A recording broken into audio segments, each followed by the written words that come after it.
Il ne lui reste rien. Nkutu a travaillé toute sa vie dans la mine d'or de Blyvoor-Etzert, au sud de Johannesburg. Mais il y a 4 ans, le site a été placé en liquidation judiciaire et a fermé du jour au lendemain. On s'en sortait bien, on avait à manger et puis tout ça s'est arrivé, notre vie a changé. Quand vous ne travaillez pas et que vous n'avez rien à manger, c'est dur. Plus de 1700 employés se sont retrouvés sur le carreau, sans indemnité de licenciement. La ville a été abandonnée à la pollution et au pillard. C'est le vide total pour les communautés. Le gouvernement local ne prend pas ses responsabilités, surtout quand la fermeture est aussi prématurée et soudaine que dans le cas de la mine de Blyvoor. Quant à l'entreprise insolvable, elle s'en va et c'est tout. Blyvoor-Etzert n'est pas un cas isolé. Ces mineurs travaillent dans un foyer de travailleurs au nord de Pretoria, mais du travail, il n'y en a plus. Ils ont été licenciés après une grève en 2009 et aujourd'hui ils chassent des singes et des chacals pour survivre. Beaucoup sont malades. Il faut comprendre que quand on a la tuberculose, il faut manger. Sans nourriture, comment faire? Vous allez à la clinique, ils vous prescrivent des médicaments, mais vous ne pouvez pas les prendre le ventre vide. Ici non plus, le gouvernement n'intervient pas. Et les entreprises rejettent la responsabilité sur les partenaires sociaux. À qui la faute en cas de faillite? Est-ce que l'entreprise devrait offrir un filet de sécurité inconditionnel? Est-ce qu'elle doit pouvoir absorber le choc quand les syndicats se comportent de façon irresponsable? Et puis il y a aussi le comportement du régulateur qui n'a sans doute pas très bien réfléchi au problème. Pour la première fois, une ONG a décidé de poursuivre en justice les 2 derniers opérateurs de la mine de Blyvoor-Etzert. Si elle obtient leur condamnation, l'affaire pourrait établir un précédent pour toutes les communautés de mineurs abandonnées du pays.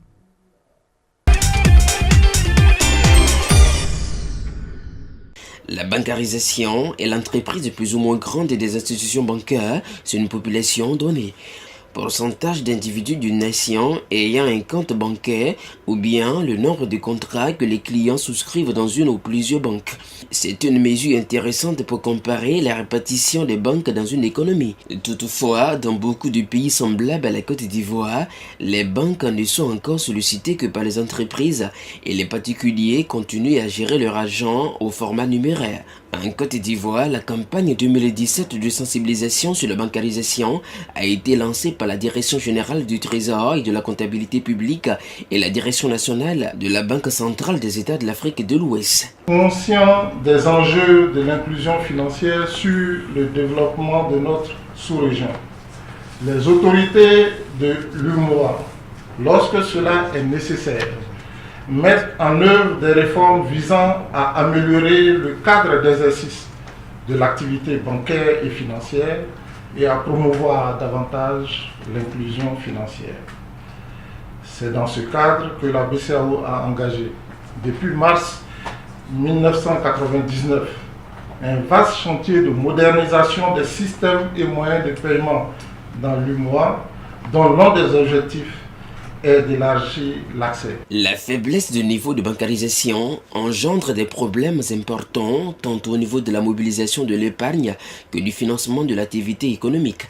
À cette occasion, le directeur du Trésor de la Côte d'Ivoire n'a pas manqué l'occasion de pointer du doigt l'insécurité qu'a connue ces derniers mois le pays et l'état des routes ne facilitant pas le transfert des fonds vers les banques dans les zones reculées, attirant ainsi la convoitise et les atteintes à la fortune d'autrui. En 2014, le taux de bancarisation dans certains pays maghrébins comme le Maroc était de 64%, celui de l'espace UEMOA ressortait seulement à 15%. En Côte d'Ivoire, il y a certains légers progrès, puisque le taux de bancarisation est passé de 14,5% en 2015 à 16% en 2016. Cependant, l'objectif affiché nous commande d'aller plus vite et plus loin. Initié en 2016 dans des régions pilotes Maraoué au centre et Nawa au centre-ouest, la campagne de cette année visite les régions du Gontougo au nord-est et le Haut-Sassandra à l'ouest de la Côte d'Ivoire. Alors que le taux de bancarisation au niveau de la zone UEMOA est estimé à 14,83% en 2016 par la Banque centrale des États de l'Afrique de l'Ouest, la Côte d'Ivoire veut porter son taux de bancarisation à 20% en 2017.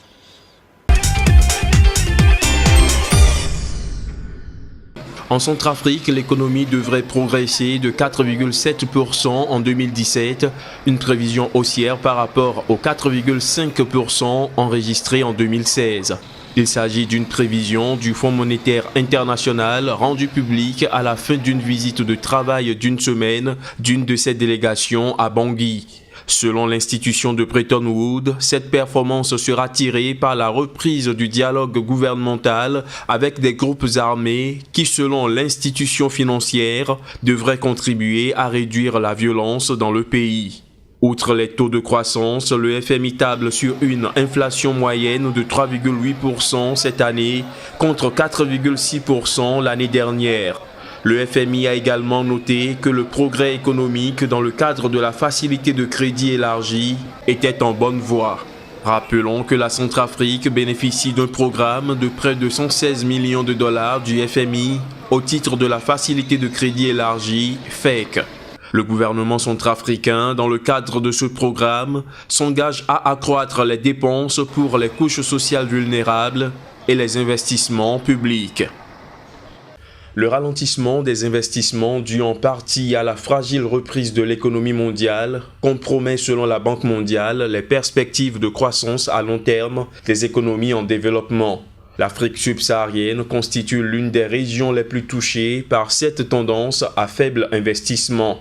Dans sa dernière édition des perspectives économiques mondiales, la Banque mondiale, qui avait souligné une tendance plus dynamique à long terme, a expliqué que le ralentissement de l'investissement dans les économies en développement a freiné la croissance de la productivité. Il faut noter que les récentes mauvaises performances des principales économies exportatrices de matières premières de l'Afrique subsaharienne, comme le Nigeria, l'Afrique du Sud et l'Angola, ont ralenti les efforts visant à réduire la pauvreté. La Banque mondiale en 2017 table sur une croissance de 2,6% contre 1,3% en 2016. Selon les chiffres avancés par l'institution de Bretton Woods, la croissance de cette région de 44 pays devrait progresser d'environ 3,2% en 2018.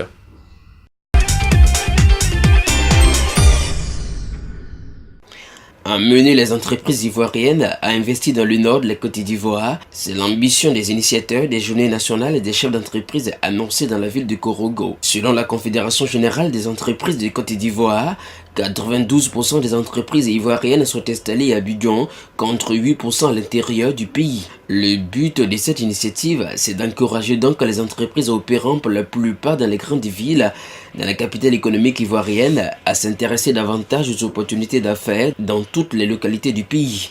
C'est aussi favoriser l'entrepreneuriat local. À cet effet, la ville de Korogo, dont l'actuel maire n'est que le premier ministre ivoirien Madougan, abritera la première édition des Journées nationales des chefs d'entreprise. Il faut valoriser le potentiel de toutes nos régions. On parle de Korogo, on va parler aussi des autres régions. Il faut bien commencer quelque part. Autrefois grenier de la Côte d'Ivoire et destination touristique par excellence, Korogo a progressivement perdu ce privilège au détriment d'autres villes. Mais depuis peu, une nouvelle dynamique économique se met en place pour redonner à la ville sa noblesse d'antan. Désormais, pôle universitaire, la capitale de la région du Poro se veut aussi pôle de développement à travers la promotion de cultures pérennes, anacards, cacao, mangue, qui ont pris la place de cultures vivrières et maraîchères. Quatrième ville de la Côte d'Ivoire par la population, Korogo œuvre pour la renaissance de sa potentialité touristique et culturelle. Par ailleurs, elle constitue un carrefour pour accéder au marché du Burkina Faso et du Mali. Il s'agit pour nous de permettre aux champions nationaux, à nos chefs d'entreprise, d'échanger avec leurs pairs dans nos différentes régions, de profiter de toutes les potentialités qui s'offrent et qui vont s'offrir à eux. Prévu chaque année, cet événement se propose de réunir annuellement les chefs d'entreprise dans les villes de l'intérieur du pays. Valorisant le potentiel économique de nos régions, tel est le thème retenu pour la première édition des Journées nationales des chefs d'entreprise qui se dérouleront du 3 au 5 août prochain dans la ville de Korogo au nord de la Côte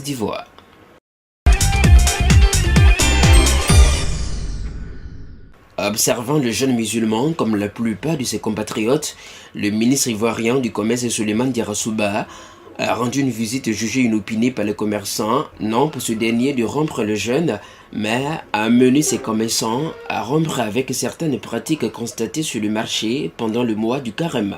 À l'instar de la communauté islamique du monde, les musulmans de la Côte d'Ivoire ont entamé le mois béni du Ramadan. Ce mois dédié à l'abstention et à l'entraide est surtout un moment de consommation par excellence des produits de première nécessité. Les autorités ivoiriennes prennent des garde-fous pour lutter contre la flambée des prix des produits de première nécessité. Pour la concrétisation de cette volonté, Souleymane Diarra a visité plusieurs sites d'approvisionnement de produits de grande consommation à Abidjan. Parmi les denrées alimentaires les plus sollicitées pendant le mois béni du Ramadan, figurent en bonne place le sucre et le riz, dont les prix restent stables sur le marché jusqu'à preuve du contraire. Non, jamais. Les prix, il y a trop de concurrence. Actuellement, le prix là, ça ne peut pas augmenter. Tu ne peux pas augmenter. Malgré ces bonnes promesses, le mois du carême est une période de forte demande que les vendeurs à tous les niveaux mettent à profit pour augmenter le chiffre d'affaires. Par rapport à la spécificité de cette période, que les produits qui sont sur le marché soient également vendus au bon prix, soient également vendus au juste prix, parce que l'offre est suffisante. L'offre en denrées alimentaires est suffisante, donc il n'y a aucune spéculation qui devrait être justifiée sur le marché. Donc je profite de cette occasion pour lancer un appel à tous les autres intervenants dans la chaîne de distribution, c'est-à-dire notamment les détaillants et également toute autre personne qui vendent ici et là dans nos marchés au niveau des étals, de vendre ces produits à bon prix et au juste prix aux consommateurs. Si, selon le ministre ivoirien, cette visite avait pour motif de s'assurer de la disponibilité des produits et de leur accessibilité en cette période de Ramadan, elle cache aussi les inquiétudes du gouvernement ivoirien qui redoute une flambée de prix, tandis que les commerçants revendiquent leur droit à la libre concurrence.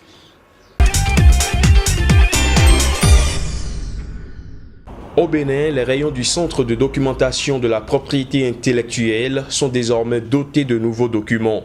C'est le directeur général de l'Organisation africaine de la propriété intellectuelle OAPI qui a procédé à la remise des différents ouvrages destinés à apporter plus d'informations afin d'assurer une protection plus efficace des droits de la propriété industrielle. Cette action constitue l'un des objectifs de l'OAPI qui a récemment décidé de doter chacun de ses 17 États membres d'une infrastructure de documentation sur la propriété intellectuelle. Aujourd'hui, l'économie est étroitement tributaire de l'information. La recherche est tributaire de l'information. Un chercheur qui ne s'informe pas va passer inutilement du temps à chercher ce qui est déjà trouvé. Un opérateur économique, un homme d'affaires qui ne se documente pas,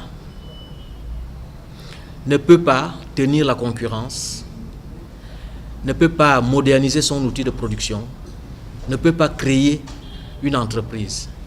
Parce que précisément, c'est la documentation au brevet, c'est l'information en matière de propriété intellectuelle qui permet de créer une entreprise, qui permet d'innover et qui permet, si vous voulez, de se hisser au niveau de la concurrence internationale. Ces documents réceptionnés par l'Agence nationale de la propriété industrielle ANAPI devraient profiter aux inventeurs, entrepreneurs, opérateurs économiques, chercheurs, artisans, étudiants, universitaires et autres titulaires des droits d'exploitation exclusifs en quête d'informations en matière de propriété intellectuelle.